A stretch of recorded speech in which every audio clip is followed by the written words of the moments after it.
देवेंद्र फडणवीस यांचं सरकार हे कॅरेक्टरलेस सरकार, चारित्र्यहीन सरकार हा शब्द वापरायला महाराष्ट्राच्या बाबतीमध्ये खरं म्हणजे आमची जीभ धजावत नाहीये. आणि ह्याला जबाबदार स्वतः देवेंद्र फडणवीस आहे. त्यांचा वाढदिवस झाला मधल्या काळामध्ये, त्यांचा गुणांचा गौरव करणाऱ्या सविनर निघाल्या. त्यात शरद पवारांपासून माननीय उद्धव ठाकरे यांच्यापर्यंत अनेकांनी त्यांच्या फुलं उधळली. त्या फुलांचा जर वास सुटला नसेल तर त्यांनी आपण चारित्र्यवान आहोत आणि मी चारित्र्यवान सरकार चालवतो आहे यासाठी काम करावं लागेल.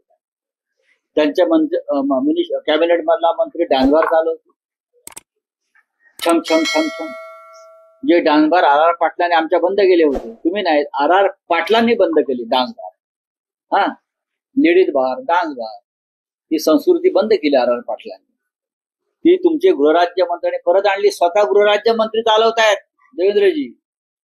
एक तुमचा मंत्री सिगरेटच्या धुराची गोले सोडत खाट्यावरती बसला उघडा चड्डीवर आणि पैशाच्या उघड्या भागा 60-70 कोटी कवाडात भरलेल्या आहेत, ते दाखवतो आम्ही किती पैसेवाले आहोत, लुटमार करणारे. दुसरा मंत्री टॉवेलवरती मारामारी करतो, एक मंत्री रमी खेळतो आहे.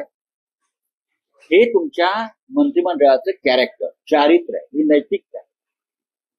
ह्याच्यावर जरा अभ्यास करा. तुमच्यावरची स्मरणिका जी आहे त्यात दिलेले लेख परत वाचा. जी फुलं उधळलेली आहेत ती प्लॅस्टिकची फुलं आहेत का खरी फुलं आहेत ती बघा, हे समजून घ्या आणि राज्य चालवा, सरकार चालवा.